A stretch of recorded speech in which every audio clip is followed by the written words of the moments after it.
Retrouvez Smart Bourse avec eToro, leader mondial des plateformes de trading social.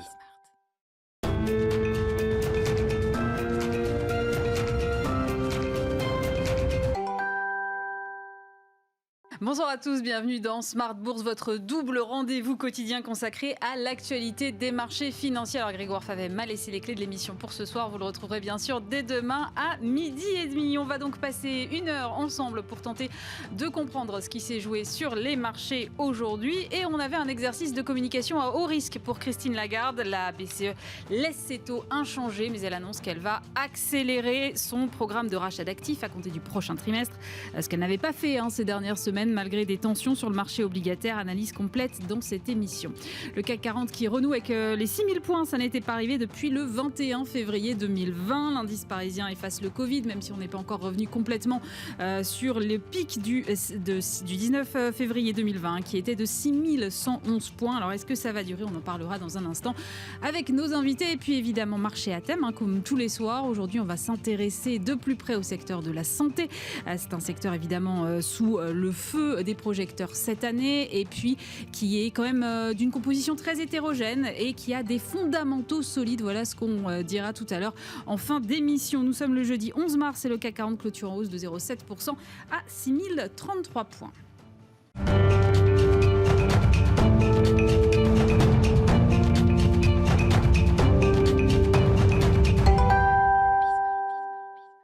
Résumé de la séance à la Bourse de Paris, c'est comme tous les jours avec Nicolas Pagnès depuis les locaux de Bourse Direct.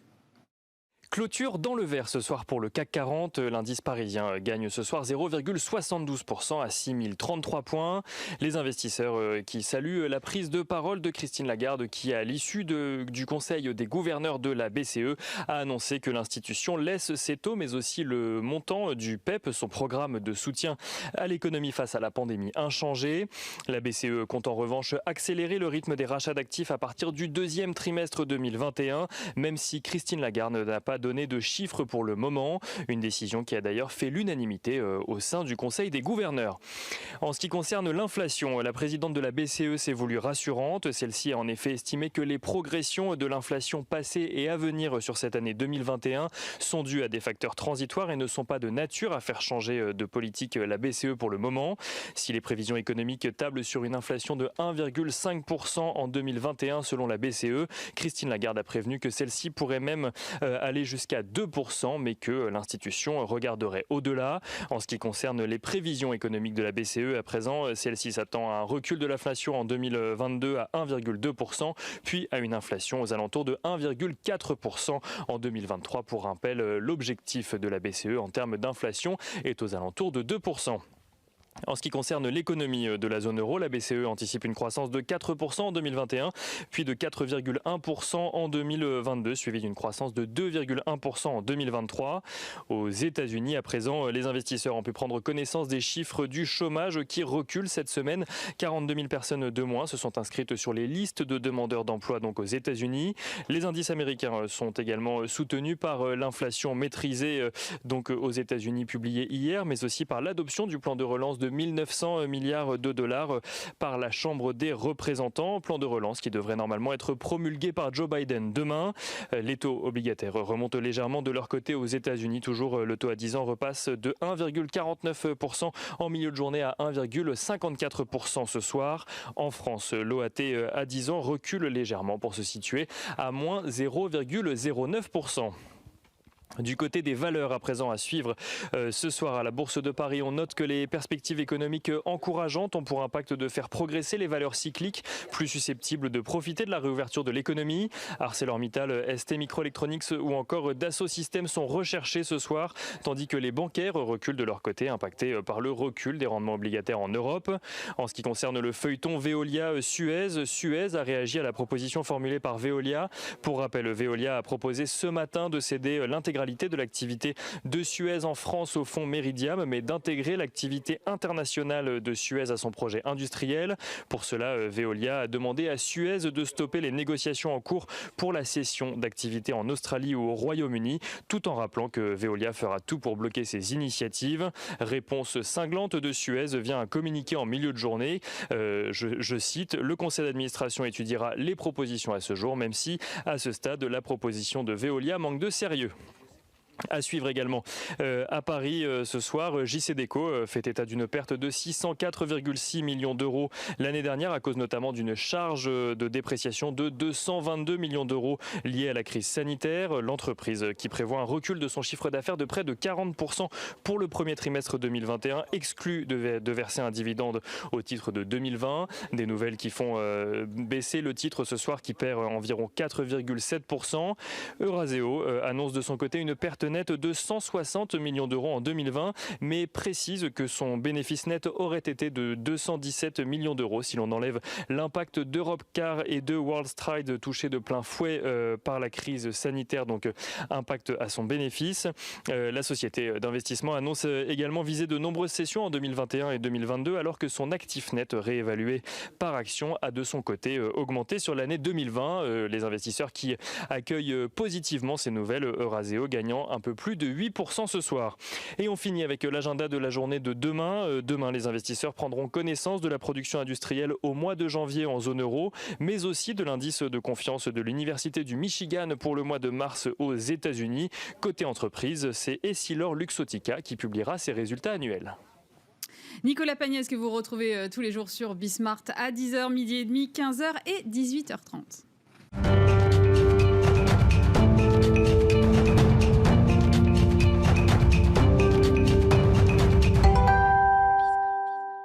Et pour revenir sur cette journée au cœur des marchés financiers, je suis aujourd'hui avec Christian Parizeau, chef économiste d'Orel BGC. Bonsoir. Bonsoir.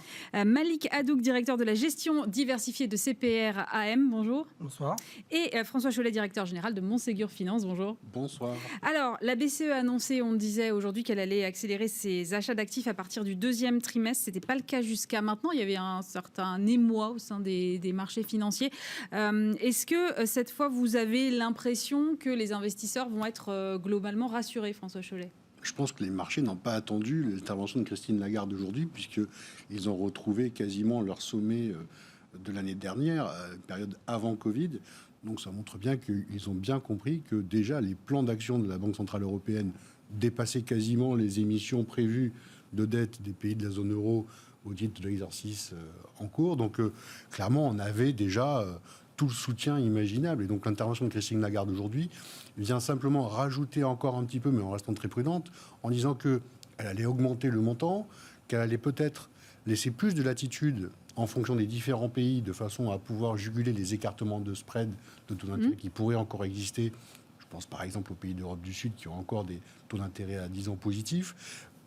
Mais globalement, ce n'était pas une attente majeure de la part des marchés. Aujourd'hui, c'était une échéance de communication de la Banque centrale qui me paraît tout à fait cohérente. Après, je laisse la parole à Christian sur ce sujet, mais objectivement, on a des marchés qui regardent après le Covid, et ça fait déjà des mois qu'ils le font. Ils ont été à peine freinés dans cet élan par la remontée des taux américains, mais quand je dis à peine, c'est vraiment très peu. On a à peine démarré une rotation sectorielle qui est depuis maintenant 2 mois se matérialise. Mais on vient de 8 ou 9 années d'une surperformance incroyable des valeurs de croissance et des valeurs technologiques. Donc on est vraiment dans, je dirais, quelque chose qui est très récent, qui n'est pas encore, je dirais, de nature à changer totalement le paradigme des investisseurs. Malik Hadouk, vous, votre analyse sur la conférence de Christine Lagarde tout à l'heure? Tout à fait en accord avec ce qui vient d'être dit, c'est-à-dire qu'il n'y a pas de surprise. Les annonces avaient été déjà faites auparavant, où certains membres de la BCE s'étaient inquiétés, entre guillemets, de la remontée des taux et donc de la problématique des coûts de financement. Elle a juste clarifié son discours aujourd'hui en disant que la BCE serait là pour contrôler la remontée des taux et éviter une hausse des coûts de financement. Pourquoi ça? Parce qu'elle a indiqué que les causes étaient principalement dues à la crise sanitaire qui s'était accélérée en Europe avec les mesures de restriction qui vont peser sur la croissance du premier trimestre, même si les résultats du quatrième trimestre ont été meilleurs qu'anticipés, parce qu'on a eu une croissance qui a juste baissé de moins 0,7%, alors que le consensus attendait à 3 fois plus. Donc voilà, ça a été un discours qui a été, pour une fois, qui a été clair. Voilà, on connaît maintenant les attentes de la BCE et maintenant le marché va tester. Parce que moi, au-delà de ça, a priori, l'économie, en tout cas, les contraintes vont se lever progressivement en espérant bien sûr qu'on arrive à contenir ces nouveaux variants. C'est pas une affaire réglée quand on voit en France les cas qui augmentent assez sensiblement. Mais une réouverture de l'économie devrait permettre une accélération de la croissance et de la demande, sachant aussi que, comme on l'indiquait tout à l'heure, il y a des taux d'épargne énormes qui ont été mobilisés depuis 9 mois. Le taux d'épargne en France, par rapport à la période de 2019, c'est 4% du PIB qui sont épargnés à l'heure actuelle par rapport aux 9 premiers mois de l'année. C'est un peu plus dans d'autres pays, notamment aux États-Unis. Mais comment le consommateur va se comporter et s'il y a une accélération de la croissance économique, quelle sera la réaction de la BCE face à une hausse des taux qui se matérialisera? Je vous trouve hyper placide finalement. Tout est sous contrôle. La BCE fait son job. On n'en attendait pas plus ni moins. Christian Parizeau, mais quand même, moi je lisais partout. Alors c'est peut-être, vous allez me dire, c'est peut-être un emballement de la presse, mais la BCE joue sa crédibilité. Elle n'a pas réagi ces dernières semaines. Il y a un vrai problème de communication. On n'en est pas là en fait, ou c'est la presse qui s'est emballée ou... Non, je pense qu'il y a un problème de communication des banquiers centraux en général. Alors pourquoi ? Parce qu'ils se font face à un double défi. Le premier défi, c'est que les marchés regardent ce qui a été dit, regardent l'avenir, mais ne regardent pas le présent. Ouais. Donc le présent, honnêtement, ça ne fait pas rêver. Le présent, c'est l'Italie qui a quand même l'épidémie qui s'étend. On n'est pas du tout sorti de la situation de l'épidémie en Europe. On a des campagnes de vaccination qui sont difficiles.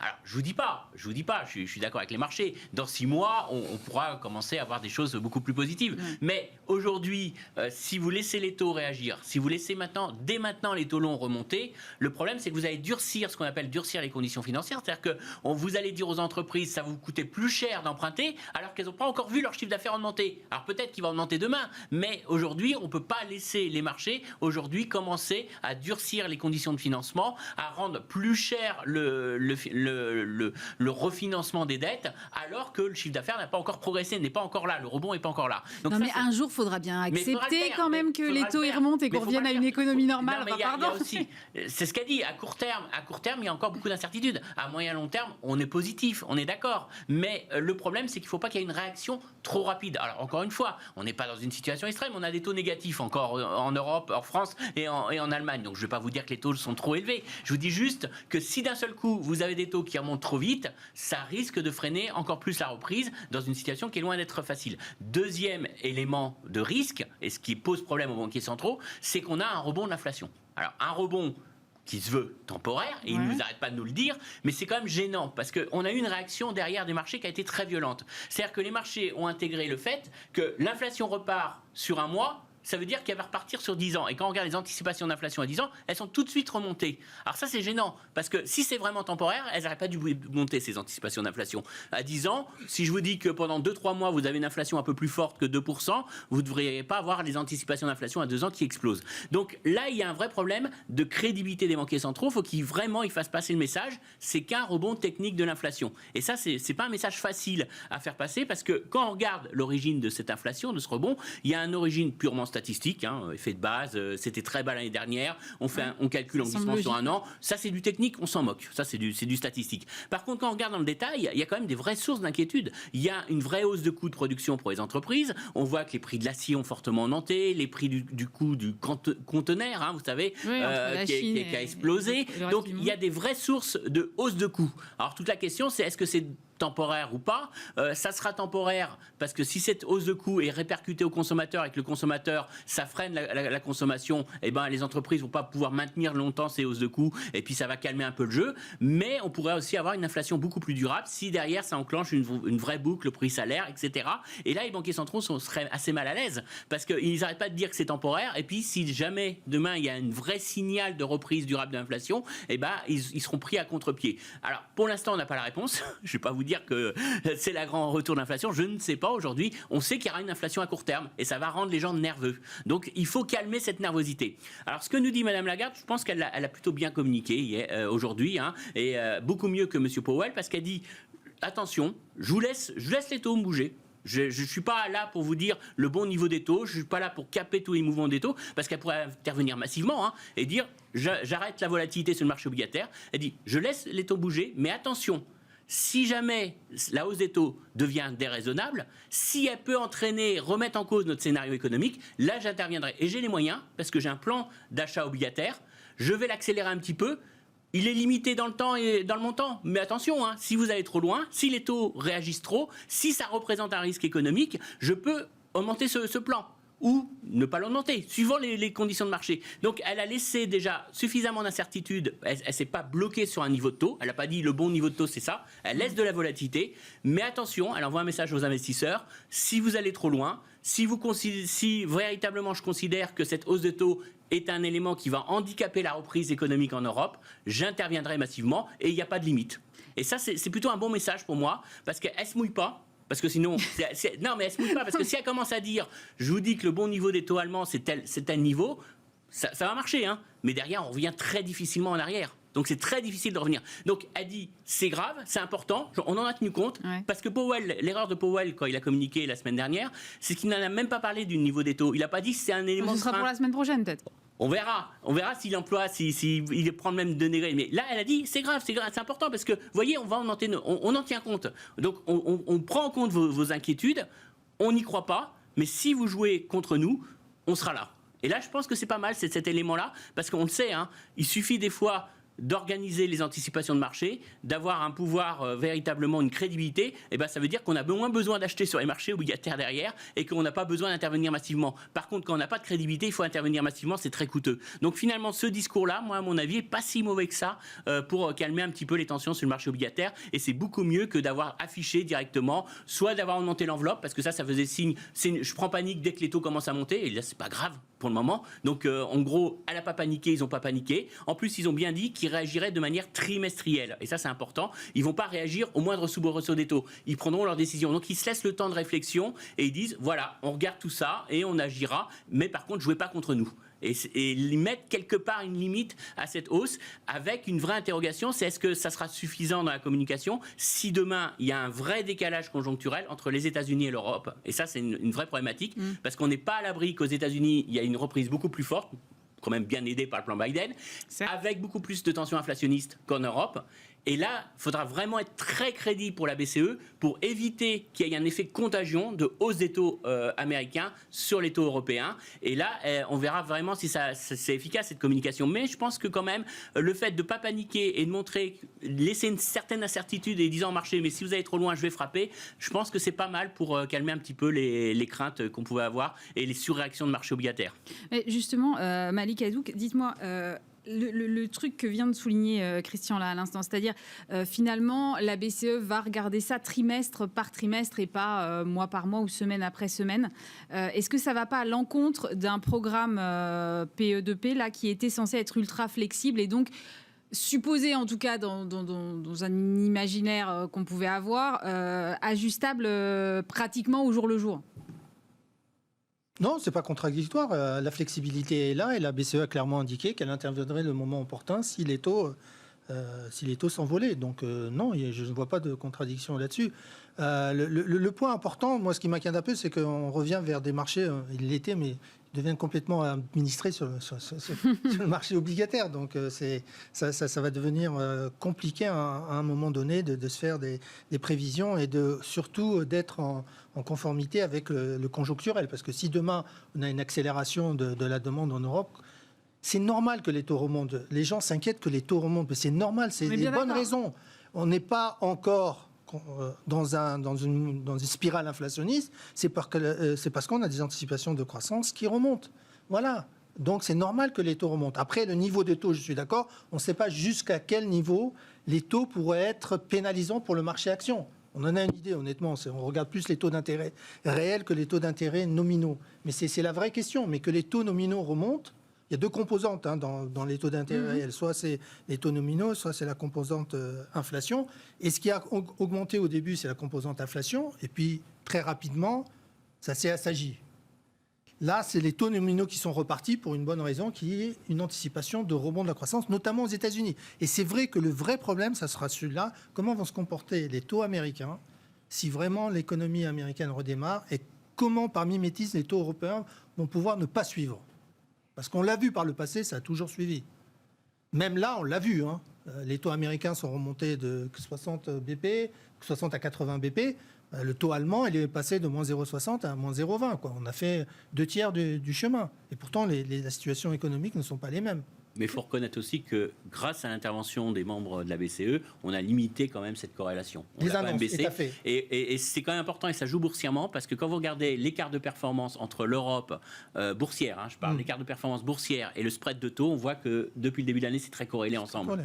Et donc on voit que ça joue quand même énormément sur la perspective, la performance boursière de l'Europe, et ça joue énormément sur les perspectives économiques. Et le pire des scénarios pour l'Europe, c'est que la reprise américaine soit très forte, trop forte, et nous tue notre reprise à nous, qui sera beaucoup plus décalée, beaucoup plus modérée, alors en partie pour des raisons sanitaires, pas que pour des raisons économiques, mais on sait que la reprise en Europe sera beaucoup plus faible et moins inflationniste qu'aux États-Unis, et le risque véritablement, et l'enjeu de toute la communication de la Banque centrale, c'est vraiment de désynchroniser les marchés obligataires. Je ne sais pas si ça va y arriver, parce que historiquement, il faut reconnaître que historiquement, ça n'a jamais marché. Mais voilà, c'est en tout cas l'enjeu de cette communication. Le regard des marchés il est extrêmement bienveillant par rapport à ce qui s'est passé sur les taux aux États-Unis. C'est-à-dire qu'on a vu les taux remonter de manière très significative à 10 ans, et on a regardé ça avec des indices qui finalement ont un peu corrigé sur les valeurs technologiques avec un repli, mais enfin, je veux dire, c'est une respiration qui se fait après de très très nombreux mois de croissance ininterrompue, et puis qui repartent à toute vitesse avec des rebonds tout aussi puissants. Donc finalement, les marchés ont été extrêmement bienveillants et ont accueilli cette remontée des taux avec on va dire un flegme absolument inédit, je trouve, moi, par rapport à l'ampleur de la hausse que nous avons eue. En partie de bas, mais l'ampleur, elle est quand même significative. Est-ce que ça peut durer? À quel moment ça fait mal? À quel moment les marchés arrêtent de s'accommoder en jouant les arbitrages sectoriels, en essayant de remettre les modèles de valorisation? Et à quel moment, vraiment, les taux risquent de pénaliser les multiples de marché? Et ça, je crois que c'est la question qui va nous habiter sur les prochains mois, parce que soit on accepte l'idée que les taux peuvent continuer à monter comme cela, et pourquoi pas 2% avant l'été, parce que finalement, c'est plutôt le rythme qui est actuellement, en tout cas, dans les projections que nous sommes en train de faire. 2% aux États-Unis? Oui, bien sûr. Ouais. Ah oui, en Europe, on est bien d'accord. Soyons clairs, si c'est 2%, on peut tout fermer. Mais si c'est 2% aux États-Unis, ce qui est tout à fait franchement envisageable, est-ce que les marchés, et notamment les marchés actions, vont être capables d'imaginer que, comme pour les anticipations d'inflation, c'est momentané, c'est simplement un excès momentané face à un mouvement de reprise financé à crédit par le plan de M. Biden? Ça, c'est la clé, parce que si ce n'est pas considéré comme tel, ça peut être l'occasion d'une prise de profit bien plus durable et d'un réajustement des multiples de marché. Ce qui, effectivement, pour le coup, en Europe, est loin d'être le cas. Ouais. On est juste en train de normaliser vers le zéro des choses qui... les taux sont administrés, c'est une évidence. Ils sont trafiqués à la baisse d'une manière inouïe et historique. Non, donc, et puis les taux négatifs, ça reste quand même, pardon, mais contre-intuitif au possible. C'est le moins qu'on puisse dire. Mais on a vu qu'il les excès... Enfin, le discours d'aujourd'hui, si on le mettait dans une perspective historique, on dit aux gens, braves gens, regardez, il va y avoir plus d'inflation que prévu, mais on va encore en rajouter un peu parce qu'on va procéder à encore plus d'achats, on va encore libérer le coût des financements pour l'économie de la zone euro. Enfin, c'est absolument incroyable d'entendre ça. La vérité, c'est que c'est ce qu'attendent les marchés. Les marchés attendent de ne pas avoir du côté des banquiers centraux autre chose qu'un message qui dit continuez, la fête est encore ouverte et vous pouvez continuer à payer des multiples extrêmement élevés sur les marchés. Parce que de toute façon, on fera en sorte que ces multiples-là soient validés par ce que nous forçons en termes de taux d'intérêt au niveau de l'administration de ces taux et de la communication autour de ces taux. Donc vraiment, l'idée c'est, aujourd'hui, les marchés ont été extrêmement cléments par rapport à la remontée des taux américains. Jusqu'où ça peut aller? Je crains qu'il faille qu'ils soient encore cléments pendant quelques mois, parce que, à défaut, on pourrait avoir encore des rotations plus violentes au niveau sectoriel et au niveau des styles de gestion. Mais pour revenir à cette décorrélation entre l'Europe et les États-Unis, est-ce que on a eu jusque-là des banquiers centraux qui gèrent les choses de façon à peu près parallèle? Est-ce que ça veut dire que dans les prochains mois, il faut s'attendre à ce qu'on ait des prises de position qui soient différentes de part et d'autre de l'Atlantique au niveau des banques centrales, Christian? Ah oui, rien ne l'interdit, au contraire, ils sont chacun sur leur zone et ça n'empêchera pas M. Powell, si nécessaire, de remonter les taux. Il ne demandera pas l'avis à la BCE, il ne regardera pas l'état de l'économie européenne. C'est fini les actions coordonnées des banques centrales? Non, c'était une action coordonnée parce qu'on était dans un cycle coordonné, on était dans un cycle économique. Alors, c'est vrai que historiquement, on a eu quand même pas mal de mouvements assez coordonnés depuis les années 90 entre les deux zones, à part la crise des souverains qui a marqué une petite déconnexion, mais on voit alors après, il y a le mouvement d'échange aussi qui a un élément d'ajustement s'il y a une déconnexion entre les deux zones. Mais surtout, je dirais que le gros problème qu'ont les banquiers centraux, c'est que ça a été dit en partie, c'est-à-dire qu'ils ont biaisé le vrai niveau des taux d'intérêt. C'est-à-dire qu'on sait qu'aujourd'hui, il y a une banque centrale qui est là, qui achète, mais qui n'achète pas les obligations en fonction des fondamentaux économiques. Ils achètent parce qu'ils ont un programme d'achat. Ils ne regardent pas les anticipations d'inflation, ils ne regardent pas la croissance réelle, ils ont un programme d'achat obligataire. Donc, ils ont créé une bulle sur l'obligataire, puisqu'on s'éloigne du prix fondamental du marché obligataire. Et la grosse crainte des marchés, l'avantage, mais aussi la crainte, c'est que le jour, il va bien falloir à un moment donné qu'ils se retirent du marché obligataire. Et le problème, c'est comment on va faire pour revenir en arrière. Et le jour qu'on va se retirer, on va avoir d'un seul coup les mouvements de taux qui vont se réajuster. Et là, on aura un effet très négatif sur les autres marchés. Parce qu'aujourd'hui, je suis pas prêt à aller, je suis obligé d'investir sur la bourse. J'ai pas envie de prendre un risque boursier, mais franchement, prêter à l'État allemand à un taux négatif, ça me fait pas rêver. Donc, je vais aller acheter des actions françaises, allemandes, parce que j'y suis obligé. Mais le jour où j'aurai un vrai prix sur le marché obligataire et que la dette allemande me rémunérera, je serai beaucoup moins incité à acheter des actions derrière. Et donc, on va avoir un effet sur le marché. Donc, le marché a conscience qu'aujourd'hui, on est dans une bulle obligataire. La bulle obligataire soutient le marché action. Le problème, c'est comment on va venir en arrière. Alors, pour l'instant, l'avantage qu'avaient les banquiers centraux, c'est qu'ils pouvaient dire l'économie, c'est pas bien, l'inflation, on est très loin de notre objectif, on a tout le temps. Et le temps, c'est de l'argent et on pouvait monter la bourse. Donc, tout le problème, c'est à partir de quand on n'aura plus le temps de maintenir ça. Et c'est vrai qu'on risque d'avoir un décalage entre une banque centrale américaine qui sera peut-être beaucoup plus pressée de normaliser qu'une banque européenne qui a encore beaucoup de temps à attendre parce qu'on n'est pas du tout dans le même cycle économique. Et ça sera très difficile à gérer déjà. Et puis derrière, c'est quand on va débrancher tout ça, quelles seront la réaction des marchés, comment éviter un krach obligataire. On voit que c'est quand même assez compliqué à gérer. Donc ils le feront très progressivement. C'est pour ça que la BCE, la Fed nous disent on n'atteindra pas notre objectif d'inflation avant 2023. La Banque du Canada nous l'a dit aussi. Ils nous disent tous, vous inquiétez pas, on a encore le temps. Mais on fait que reporter. Et eux, ce qu'ils espèrent, c'est qu'entre-temps, l'économie se redresse, que ça aille un petit peu mieux dans l'économie et puis petit à petit retirer la perfusion. Mais c'est compliqué parce qu'on voit que si ça intervient trop tôt, ils vont casser la croissance. Parce qu'on est face à une économie qui est beaucoup plus sensible que par le passé à une remontée des taux parce que l'endettement des agents économiques a explosé. Donc ça veut dire qu'aujourd'hui, monter de 100 points de base les taux longs, ça a beaucoup plus d'impact sur l'économie réelle qu'il y a encore avant la crise. Et ça, c'est un vrai problème. C'est-à-dire qu'il va falloir vraiment gérer ça au plus fin. Laisser les taux remonter, mais pas trop vite. Et d'un autre côté, pas donner l'impression qu'on ne regarde pas l'économie réelle. Et puis, à un moment donné, on va se dire, mais ils ont pris du retard, il va falloir vraiment qu'ils frappent très fort. Donc, c'est vraiment un grand enjeu de communication.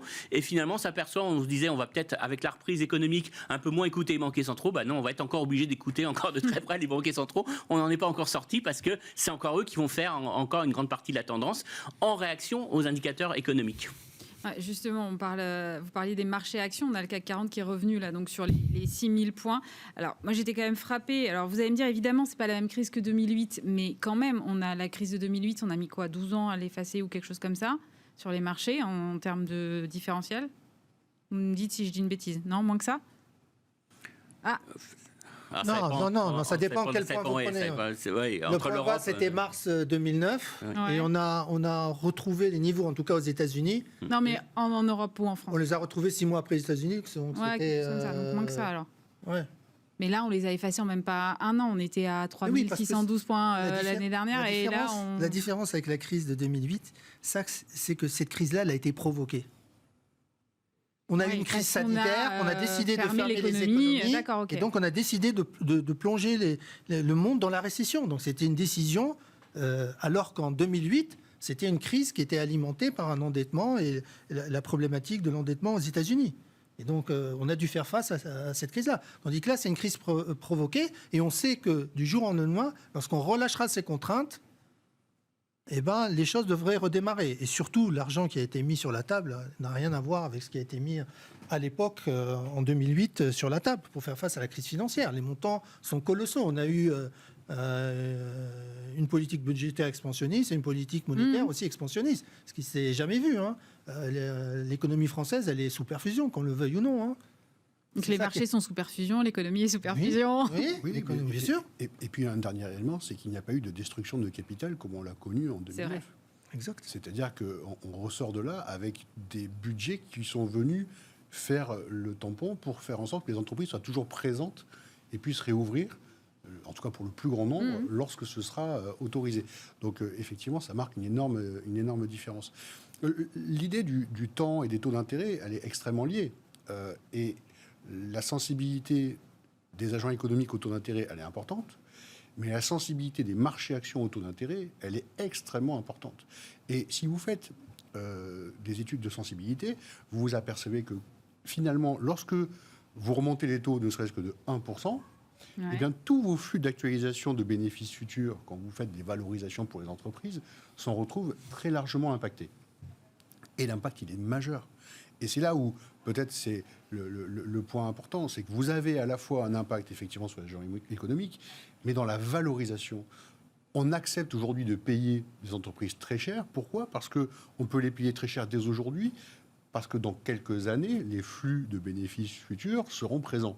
Et on en a une visibilité. Ce qu'on appelle les valeurs de qualité, les valeurs de croissance. Ouais. Et on les paye très cher. Pourquoi ? Parce que ce temps pour patienter, pour que les profits arrivent, aujourd'hui, on n'a pas besoin d'être rémunéré pour ce temps, puisque les taux sont négatifs.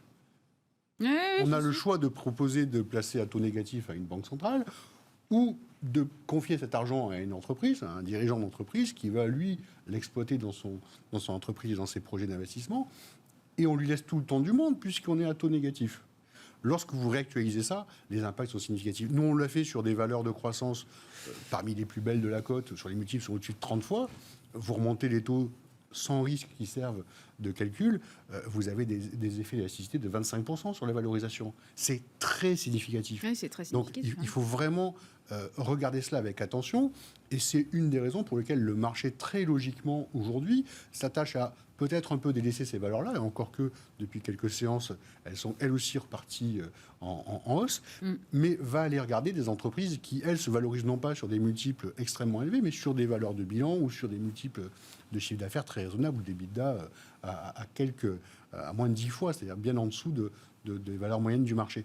Et donc, c'est ce à quoi on assiste aujourd'hui, c'est-à-dire que plutôt que d'aller surpayer cette valeur temps qui pourrait être corrigée par une remontée des taux, eh bien, les marchés commencent à se dire eh bien, je vais peut-être prendre un peu plus de risques et aller chercher les dossiers cycliques parce que la libération de l'économie post-Covid sur des dossiers de qualité, eh bien, les entreprises qui ressortent de là sans avoir détruit particulièrement leur équilibre de bilan, sans avoir perdu forcément des clients et avec des positions toujours aussi fortes concurrentielles pour maintenir des marges. Et donc, ces dossiers-là sont en train d'amener la deuxième vague de hausse sur les indices qui nous permet d'atteindre ces niveaux qui sont ceux, effectivement, pré-crise. Mais c'est un mouvement qui est assez puissant et qui... C'est très simple, on regarde le secteur bancaire, fait partie des secteurs qui, depuis le début de l'année, si je crois qu'en Europe, on n'est pas loin de 20% de hausse sur le secteur bancaire en l'espace de 2 mois. Autant dire qu'il y a de la place. Alors qu'on est dans un environnement de taux négatif. Ça peut sembler... Oui, mais parce que les anticipations de taux sur les prochaines années sont en train de changer et qu'on sait bien qu'un des moteurs de la création de valeur pour les banques, c'est bien la pontification des taux. Et c'est cette transformation qui crée une grande part des bénéfices des banques aujourd'hui. Et on a ce moteur qui est à l'arrêt. Lorsque vous regardez dans nos gestions, vous savez, on a toujours dans les portefeuilles quelques liquidités. Alors quand c'est souvent anecdotique, mais quand vous cumulez ça par des centaines de clients, par des centaines de comptes, eh bien ça fait des montants toujours très significatifs. Lorsque vous regardez ce que cela coûte aux banques de détenir ces liquidités-là au quotidien, et de les placer tous les soirs à taux d'intérêt négatif à moins 0,40, croyez-moi, c'est un chiffre extrêmement élevé. Et nous, on a fait l'exercice pour Montségur Finance sur l'exercice 2020, et on s'est aperçu que nos dépositaires, on leur facturait des montants très significatifs de ces taux d'intérêt négatifs. Donc c'est quelque chose auquel il faut vraiment avoir en tête que le jour où ça s'arrêtera, ce sont des milliards et des milliards de profits supplémentaires pour le secteur bancaire européen qui aujourd'hui jouent complètement à leur défaveur. Oui, mais encore c'est toujours la même question. C'est à quel moment on accepte de laisser les taux remonter, Christian, et de sortir de ce truc dans lequel on est depuis quand même très longtemps. Enfin, on tourne un peu rond, mais c'est quand même ça l'idée. Oui, il faut qu'il remonte, c'est sûr. Le problème, c'est qu'il faut, qu'il ne remonte pas trop vite. C'est là tout l'enjeu, parce qu'il faut qu'il remonte avec la Mais il y a un vrai risque qu'il remonte trop vite aujourd'hui. Oui, parce qu'encore une fois, les banquiers centraux ont créé une bulle. Ils ont le vrai taux d'équilibre aujourd'hui, si on n'avait pas l'intervention des banquiers centraux, il est sûrement pas sur un taux négatif. Le taux négatif est clairement lié aux achats d'un investisseur qui s'appelle la Banque centrale, qui ne raisonne pas comme tout le monde. Parce qu'un investisseur, personne aujourd'hui n'a envie de prêter à taux négatif à l'Allemagne, même si vous aimez beaucoup l'Allemagne. L'idée, c'est qu'aujourd'hui, que si vous prêtez à 10 ans à l'Allemagne, c'est que vous ayez quand même un petit rendement. Alors, vous pouvez peut-être accepter d'avoir un faible rendement parce que vous aimez beaucoup l'Allemagne, mais vous avez un petit rendement. Vous n'allez pas payer. Et aujourd'hui, les taux sont négatifs parce qu'il y a quelqu'un qui vient et qui intervient massivement et qui se moque d'acheter à taux négatif. Et c'est ça qui tire. Donc, le fait, aujourd'hui, le gros problème, comme toujours, quand vous créez une bulle, c'est est-ce que je peux la dégonfler sans qu'elle explose ? L'histoire financière nous montre c'est compliqué, mais c'est ça le vrai enjeu derrière. Donc c'est pour ça qu'on peut dire que c'est facile, entre guillemets, tout ce qu'ont fait les banquiers centraux, c'est facile d'agir quand tout va mal, parce qu'ils ont un pouvoir d'intervention illimité. C'est beaucoup plus difficile la vie d'un banquier central quand tout va bien.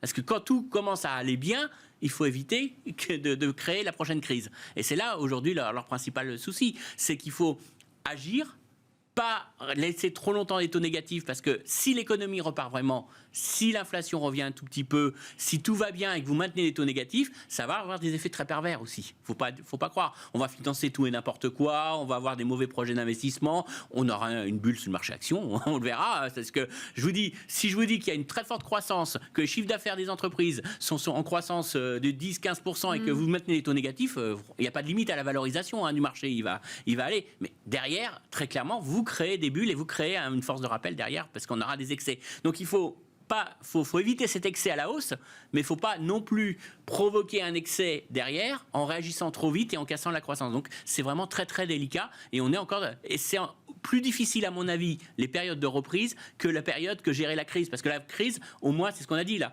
on s'en est mieux sorti que la dernière fois, mais on avait l'expérience en plus de la dernière crise, on savait ce qu'il fallait faire, on a tout mis en place derrière, et puis c'était un choc exogène. N'oubliez pas qu'aujourd'hui on va passer d'un choc exogène, quand on va sortir de la crise sanitaire, on va passer d'un choc complètement exogène à une crise qui sera beaucoup plus endogène, c'est-à-dire qu'on verra combien d'entreprises ont fait faillite, quelles sont celles qui se redressent, quels sont les pans de l'économie qui vont démarrer et les pans de l'économie qui ne redémarreront pas. Les gens, est-ce que vous croyez forcément que tous les pilotes d'avion vont retrouver leur emploi ? Est-ce qu'il ne faudra pas reconvertir ces gens dans d'autres emplois ? Donc tout ça, on va voir les problèmes arriver, et ça sera plus endogène à l'économie. Il faudra à ce moment-là gérer tout ça. Donc on voit que le monde d'après, il est beaucoup plus compliqué, et derrière, les banquiers centraux, ils n'ont pas beaucoup de marge de manœuvre, ils n'ont pas le droit surtout à l'erreur de communication qui ferait surréagir les marchés.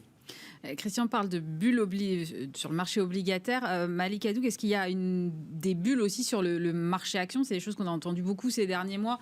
Est-ce qu'aujourd'hui on est arrivé sur certaines valeurs ou sur certains secteurs à des niveaux qui sont trop hauts, ou finalement non, puisqu'on regarde le monde d'après, dans je ne sais pas combien de temps, avec des anticipations qui sont plutôt bonnes ? C'est une très très très très bonne question. Et c'est vrai qu'aujourd'hui le travail va être beaucoup plus compliqué à la sortie de la crise sanitaire. Bon, aujourd'hui, si on regarde les valorisations des différents marchés actions, très, très simplement, la réponse, oui, par rapport à une moyenne historique, ils sont survalorisés. Mais aussi, on a des taux, comme le disait Christian, qui sont négatifs. Donc, ça facilite l'actualisation des flux et on est prêt à payer un peu plus cher. Je pense qu'il y a deux éléments qui vont dicter la poursuite ou non de la hausse des marchés boursiers. Premièrement, c'est la reprise des bénéfices des entreprises. Parce que là, on a eu une recovery, vraiment une reprise en V sur les estimations à venir des bénéfices. On attend 23% aux États-Unis, 40% en Europe. Et je pense que les résultats du 4e trimestre ont été de bonne facture, ont plutôt rassuré. Mais les résultats vont être attendus, ceux du premier trimestre. Et s'il y a des déceptions, là, on va avoir des corrections sévères sur certains secteurs qui semblent, pour nous, assez bien valorisés. Notamment, je pense à certaines valeurs technologiques. Donc, mais la question essentielle, c'est comment va-t-on sortir de cette crise et quel monde, et c'était la question qui était posée, c'est celle-ci à laquelle il faut tenter de répondre, est-ce qu'on rentre dans un nouveau cycle ou pas Ou est-ce qu'on va retrouver la vie d'avant Covid, tout simplement? Ou est-ce qu'on va reprendre un cycle économique un peu plus marqué, avec, pourquoi pas un cycle au niveau des matières premières, qui viendrait justement alimenter ce risque d'inflation? Et puis, pour être honnête, l'inflation, les banquiers centraux l'ont dit, peut-être que Christian ne va pas être d'accord avec moi, mais on en a besoin pour réduire la dette. On n'a pas d'autre moyen aujourd'hui pour réduire le poids de la dette. Donc, je pense que l'inflation va revenir progressivement si on pense que la réouverture des économies va entraîner une reprise cyclique un peu plus marquée, avec aussi la dynamique qu'on devrait retrouver aussi sur les émergents. Donc, sur la valorisation, regardez de très près les bénéfices des entreprises, parce qu'ils viennent alléger quand même la pression sur la valorisation si on a les anticipations de croissance qui se matérialisent. Et regardez le niveau des taux réels, parce que je pense que c'est la variable d'ajustement qui va affecter le niveau des actions. Historiquement, on a toujours vu que lorsque les taux d'intérêt réels repassaient positifs, on avait une correction sur les marchés actions. Ce n'est pas vraiment les taux nominaux qui déclenchent la variable d'ajustement sur les actions. Mais aujourd'hui, encore une fois, avec tout ce que disent les banquiers centraux, ils disent aux investisseurs, ne vous en faites pas, on est là, on maintient les taux, donc allez-y, prenez du risque. Si on avait une correction sur les marchés actions, François Chollet, ce serait peut-être pas si grave que ça. Il y a peut-être effectivement des secteurs qui sont survalorisés. Le rythme actuel de progression des marchés est assez difficilement soutenable, soyons clairs. On est allé très vite, très haut. Après, les tentatives de normalisation des banques centrales, elles font mal. Moi, je me souviens assez bien de 2018. On n'avait pas fait des choses extraordinaires. On avait commencé juste à arrêter de gonfler les bilans des banques centrales aux États-Unis. Et on avait commencé un tout petit peu à le diminuer. Ouais. On a vu l'impact sur les marchés. Ça a pris quelques semaines, mais c'est arrivé très fort. Et on a eu une belle correction sur les indices qui ont marqué la fin de l'année 2018. Et ça a été une correction qui a été générale, puisque ces marchés sont extrêmement corrélés. Ça veut quand même dire que le chemin, comme le disait très justement Christian, de dégonflement d'une bulle est toujours très délicat, et même des ajustements très modérés de la part des banques centrales, qui se font d'ailleurs dans une période où tout était au vert du point de vue économique, c'est-à-dire que ça s'est fait avec toutes les latitudes pour... voilà. On a vu qu'il a suffi de quelques semaines pour que les banquiers centraux changent totalement leur fusil d'épaule et repartent au contraire dans des discours ultra-expansionnistes. Il a fallu attendre très peu de temps pour que ça réagisse. Donc c'est un chemin extrêmement difficile que de parvenir à ce que ces bulles se dégonflent sans que les marchés ne surréagissent. Et donc finalement, ce qui est à craindre en 2021, c'est plutôt l'excès de bonnes nouvelles, parce que c'est cet excès de bonnes nouvelles qui peut finalement être le coup fatal porté aux tendances haussières des marchés actions. Mais c'est les marchés actions qui dictent l'action des banques centrales, ou c'est l'inverse?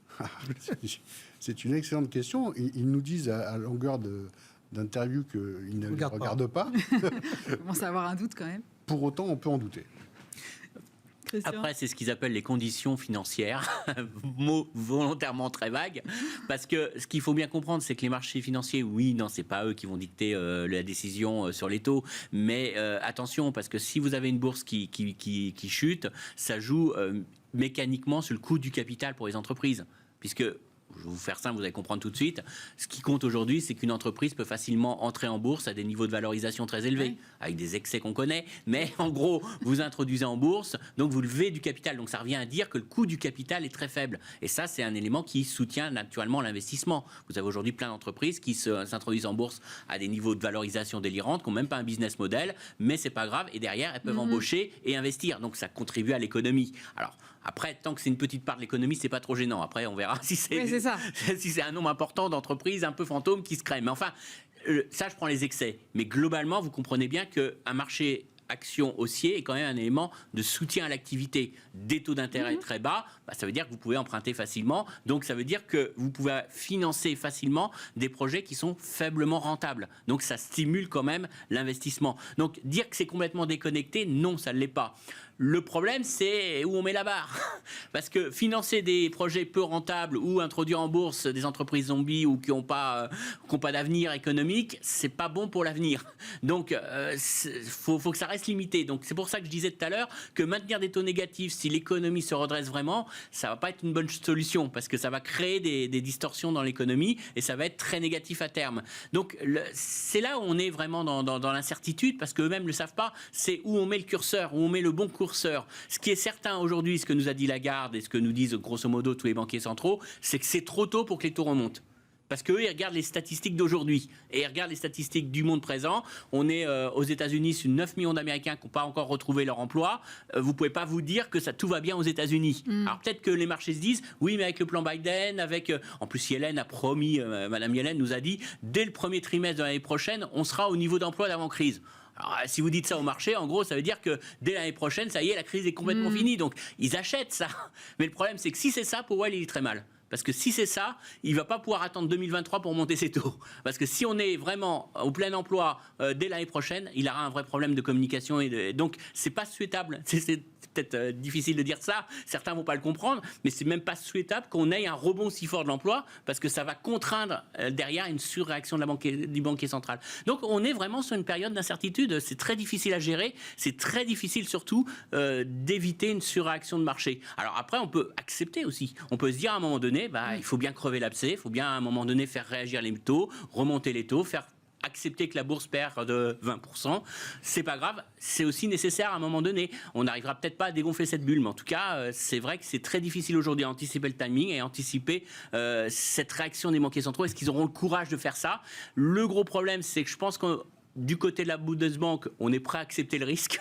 Oui. Je ne suis pas sûr que du côté de M. Powell, avec l'impact qu'a la bourse sur l'épargne des ménages américains, l'impact que ça peut avoir, que les taux ont sur le marché immobilier américain, je ne suis pas sûr que du côté de la Banque centrale américaine, on est prêt à prendre ce risque. Donc il y a peut-être des discours qui divergeront derrière au sein des banquiers centraux. Bon, on aura peut-être quelques éléments de réponse la semaine prochaine. Merci beaucoup Christian Parizeau, chef économiste d'Orel BGC, François Chollet, directeur général de Montségur Finance et Malik Hadouk, directeur de la gestion diversifiée de CPR AM. On marque une pause, on se retrouve juste après pour Marché à thème.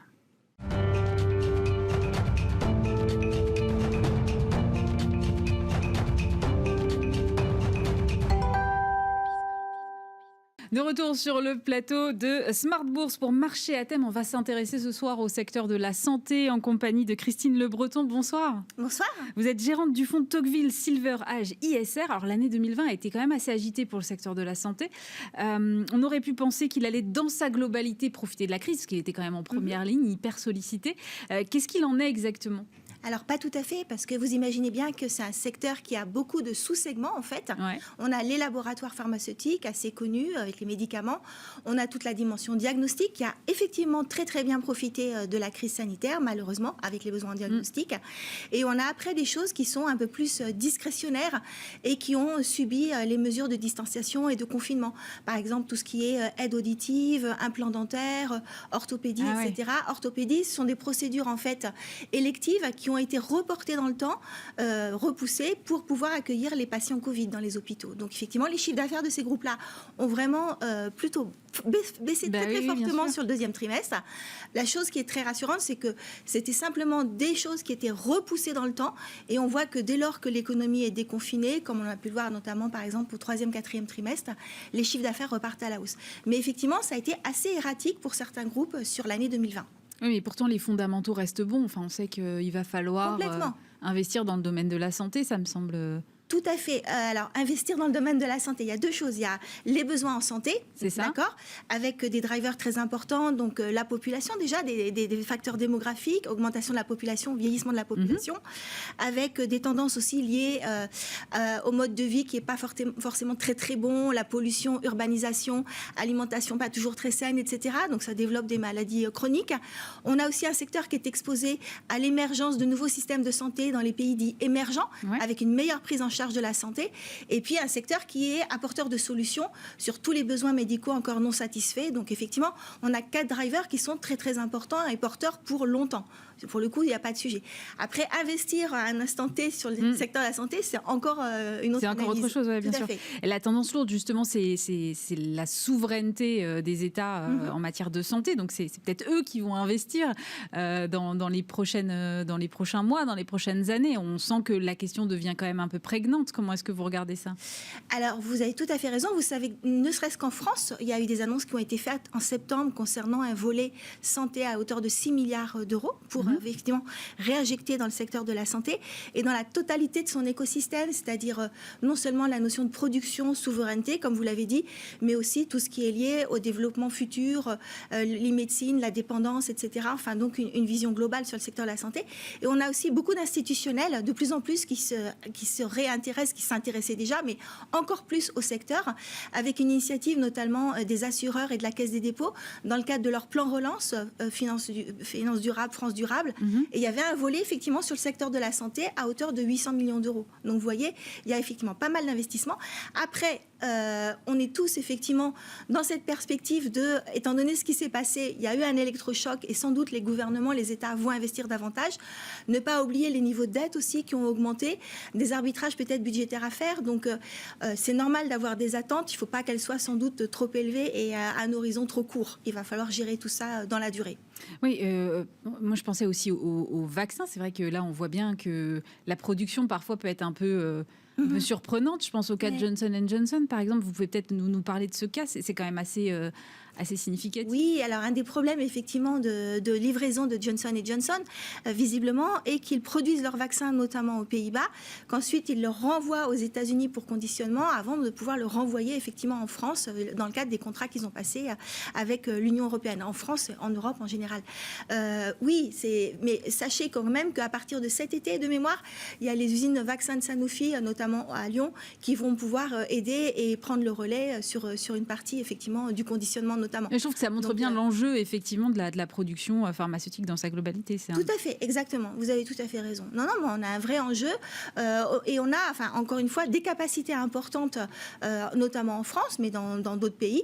Et on a face à cette pandémie quand même cette crise très très sérieuse.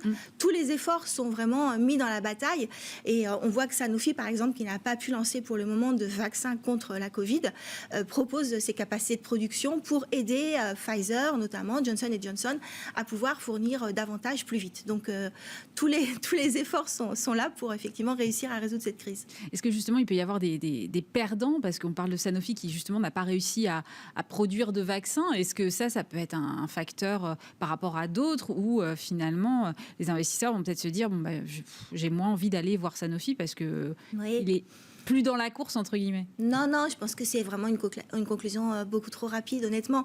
C'est un cas très particulier, c'était quelque chose de totalement inconnu. Sanofi a choisi, ils l'ont très bien expliqué dans la presse, d'y aller avec une voie classique, connue, traditionnelle. Donc, ils ont choisi de la sécurité par rapport à des voies beaucoup plus innovantes. Et effectivement, du coup, ça prend plus de temps et ça se passe un petit peu moins bien que pour d'autres. Ça veut dire qu'ils ne vont pas y arriver. Ça ne veut pas dire qu'ils ne vont pas y arriver. Et deux, ça ne remet pas du tout en cause les capacités de Sanofi par rapport au fait de développer des vaccins dans telle ou telle indication. Encore une fois, on était dans un cas très spécifique. C'est venu alimenter effectivement de vieux démons, des débats sur le manque d'investissement par rapport à la recherche, notamment chez Sanofi ou des choses comme ça. Moi, je pense qu'il ne faut pas non plus tirer de conclusions trop rapides. Non, franchement. Il n'y aura pas de mouvement de consolidation entre des gros labos comme on a pu voir par le passé, par exemple, à l'aune de ces différences entre les labos comme on vient de l'évoquer? Alors, consolidation, donc il y a deux choses. Je pense qu'on ne parle plus du tout des vaccins. Là, du coup, on parle en général des labos. D'accord. On a de toute façon un secteur qui est en innovation constante. Maintenant, on regarde de plus en plus les thérapies géniques, par exemple, et effectivement, tout le monde, à tout moment, n'a pas la plateforme idéale pour faire face à cette innovation de plus en plus cruciale. Donc, il est logique pour tous les acteurs de regarder ce qui se fait partout, notamment chez les plus petits acteurs, et d'aller chercher des produits, d'aider à développer, donc de prendre des produits en in-licensing, par exemple, ou des choses comme ça, ou d'acheter des plateformes. Les grandes opérations, les méga méga opération entre les grands leaders mondiaux, etc., honnêtement, moi, je ne tablerai pas dessus. Les opérations passées ont plutôt montré que c'était difficile de créer de la valeur, très sincèrement. Et aujourd'hui, on est dans des choses beaucoup plus ciblées, beaucoup plus précises, qui répondent à des problématiques, encore une fois, scientifiques et technologiques très particulières. Donc ce sera sans doute des rachats de biotech, medtech, comme on a pu voir ces dernières années? Par exemple, sachant qu'il y a toujours une attention portée sur le prix. Et quand on en parle avec les dirigeants effectivement des labos, ils sont les premiers à dire que les prix sont élevés et les prix des actifs n'ont évidemment pas baissé avec la crise Covid, au contraire, bien entendu. Donc c'est pas non plus quelque chose qui va avoir un effet boule de neige majeur, je pense. Encore une fois, il y a pas mal de disciplines. Ils sont très très attentifs à la valeur. On est quand même sur un secteur compliqué, très technique, avec très event-driven, comme on dit, c'est-à-dire qu'on conduit des études cliniques, elles sont positives, elles sont négatives. À la fin, on a une molécule ou on n'en a pas. Et si on n'en a pas, quelque part, on n'a plus rien. Donc, la valeur s'évapore, modulo plateforme technologique. Donc, tout ça, ça rentre dans les analyses et il faut à chaque fois factoriser effectivement le risque par rapport à un prix potentiel. Donc, discipline. Et donc, comment est-ce que le marché, le secteur de la santé va se comporter selon vous cette année? On risque quand même d'être sur quelque chose qui va continuer d'intéresser les investisseurs au regard des enjeux que vous venez de me décrire. Oui, tout à fait. Alors, évidemment, ayez en tête, je pense que vous l'avez abordé avec le petit plateau qu'il y avait juste avant nous, là maintenant. On est dans un environnement très, très mouvant. On a un marché qui a vraiment très envie de jouer la normalisation de l'économie, la réouverture, etc. Le monde après Covid, en fait. Et du coup, qui est en train de se dire quels sont les secteurs d'activité qui vont en profiter le plus. On est dans un monde où on a maintenant des anticipations de hausse de l'inflation, de hausse des taux. Donc, sur le secteur de la santé, qui est un secteur à duration longue, c'est pas le premier secteur auquel on penserait juste là maintenant dans l'immédiat. Donc, étant donné que c'est un secteur qui a plutôt bien performé l'année dernière, en ce moment, il est plutôt une source de cash en fait pour aller justement capturer d'autres idées. Voilà, plutôt des prises de profit pour aller capturer des idées beaucoup plus dynamiques, beaucoup plus cycliques, beaucoup plus value. Donc voilà, encore une fois, il n'y a pas de réponse magique, miracle. Tout dépend de l'horizon, tout dépend de la façon dont les vaccinations vont se réaliser, c'est-à-dire est-ce que les attentes élevées du marché aujourd'hui sur la normalisation effectivement du monde après la pandémie vont être réalisées. Enfin, on voit bien qu'il y a certains laboratoires qui ont du mal à fournir les vaccins, etc. Donc tout est une question de attente, espérance très élevée, et après de matérialisation, d'exécution. Donc on peut avoir des petits hiatus par rapport à ça. Et c'est ce qu'on disait juste avant, je crois. On est dans un moment un petit peu clé, un peu charnière, où c'est quand même très difficile de se prononcer. Nous, on reste confiants sur le secteur de la santé en raison des 4 drivers que j'ai énoncés en introduction tout à l'heure. Donc de toute façon, sur un horizon d'investissement action, très honnêtement, et on est bien d'accord, c'est plus de 5 ans, comme on n'investisse pas pour les prochains mois. C'est un secteur qui a effectivement beaucoup d'atouts et qui est très porteur, qui est sur une tendance lourde. Donc effectivement, après, encore une fois, fonction du cycle et du marché, il faut être prudent et il faut bien analyser tout. Merci beaucoup Christine Le Breton. Je rappelle que vous êtes gérante du fonds Tocqueville Silver Edge ISR. Évidemment, Smart Bourse, c'est fini pour ce soir. Prochain rendez-vous dès demain à 12h30. Ce sera avec Grégoire Favet. Dans un instant, vous retrouvez Stéphane Soumier pour Bismart l'émission.